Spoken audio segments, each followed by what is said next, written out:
My name is Beth Sinclair. And the year I turned 26, my own mother told me to stop being her problem. My husband Daniel had been dead 11 days. The twins were asleep in the back seat. I stood on my parents' porch asking for 3 weeks. Just 3 weeks. A couch. A corner. Anywhere my children could sleep while I figured out how to survive. My mother folded her arms. My father stared at the floor. And she said the words that followed me for 8 years. Bethany, we can't be your safety net. The porch light buzzed. Nobody moved. Nobody stopped me. Nobody offered a blanket. I carried Caleb to the truck. Then Hannah. And before I reached the driver's door, the porch light clicked off. Like the house itself had decided I no longer belonged there. I drove away with tears I refused to let fall. And somewhere around the county line, I realized I had exactly one person left to call. Ruth Sinclair, Daniel's mother. I didn't ask for help. I only said I was struggling. 20 minutes later, she asked where I was. 40 minutes later, she arrived. And with 7 words, she changed my life forever. Set 2 more plates. They're ours now. That night, I followed Ruth and Walt Sinclair home. I thought I was arriving at a ranch. I didn't realize I was arriving at a family. The Sinclair place wasn't much. Old fences. Old barns. Too much debt. Not enough money. But there was kindness there. And kindness feels bigger than wealth when you've just lost everything. 9 days later, Walt showed me a mare nobody wanted. Crooked front leg. Bad reputation. Sales scheduled for Saturday. Everyone saw a problem. I saw possibility. Her name was Juniper. And she became the first thing I chose after Daniel died. For 14 months, I worked like someone running from fire. Feed routes. Horse training. Night studies. Raising twins. 4 hours of sleep. Then back to work. I wasn't chasing success. I was chasing survival. And survival has a way of teaching you things success never can. Juniper changed everything. The first competition was small. Fold-out chairs. Cheap coffee. Dust everywhere. Nobody knew my name. Nobody cared. We entered anyway. Juniper placed third. Third out of 41 horses. The ribbon wasn't important. The woman watching from the second row was. Her name was Vivian Hargrove. She spent 40 years building one of the most respected breeding operations in the country. And she saw something everyone else missed. Not in Juniper. In me.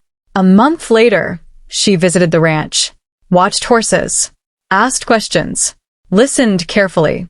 Then she offered to invest. The old Beth wanted to say no. Because every offer I'd ever received came with strings attached. But Vivian was different. She handed me contracts. Lawyers. Clear terms. No tricks. No hidden costs. No fog. For the first time, someone believed in me without trying to own me. So I signed. The breeding program started small. 3 mares. Then 6. Then 12. Juniper's first foal sold for more money than I'd earned in an entire year. The second sold for more. The third sold before it was even born. The ranch began changing. The roof got repaired. Equipment got replaced. The bank stopped calling. The foreclosure fear disappeared. For the first time since Daniel's death, I wasn't drowning. I was building. Meanwhile, my parents remained exactly the same. Christmas calls. Birthday texts. Nothing more.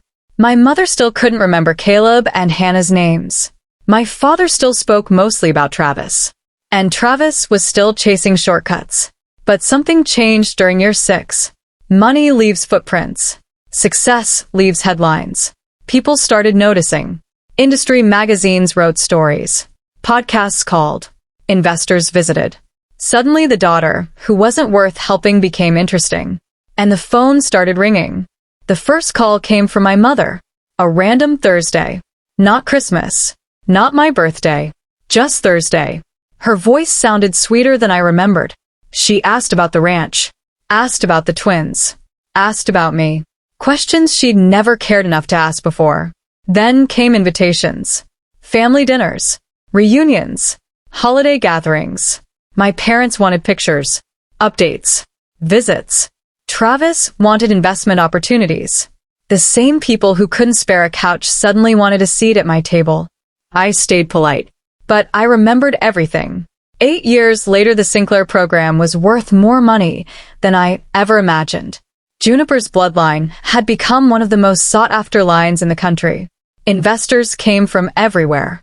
The business crossed $100 million in value. And that's when my mother planned the event. 300 guests, business leaders, Friends. family, reporters. A giant celebration. Officially, it was a family appreciation banquet. Unofficially, it was something else. My parents had been telling people a story. A story where they supported me. A story where they sacrificed for me. A story where my success belonged partly to them. People believed it. So I agreed to attend. I even paid for the ballroom. That surprised everyone. What nobody knew was that I had prepared something. Not revenge. The truth. The ballroom was packed. 300 people. My mother stood on stage smiling. My father looked proud. Travis looked excited. Then my mother made her announcement. She thanked everyone. She praised family values. She talked about sacrifice. Then she revealed the real reason for the event. A new Sinclair Family Foundation. Funded by me. $10 million. The audience applauded. My mother smiled. Then she invited me to the stage. I walked up slowly.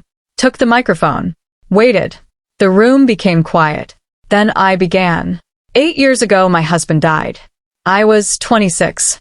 I had twin babies. $400. And nowhere to go. The room stopped moving. I looked directly at my mother. Then I repeated her exact words. We can't be your safety net. Silence. Complete silence. I told the entire story. The porch. The rejection. The dark. The gas station. Ruth. Walt. The casserole dish. The people who actually saved us. People in the audience began crying. Others stared at my parents. Then I announced the truth. There would be a foundation. But it wouldn't carry my parents' names. It would carry Daniel's, Ruth's, Walt's. The people who stepped forward when everyone else stepped back. The audience stood and applauded. My mother looked frozen. My father couldn't raise his head. Travis stared at the floor. Then I delivered the final sentence. The one people talked about for years. You were right, Mom. You weren't my safety net. My real family built one for me. And for the first time since that porch light went dark, I walked away carrying only my own future.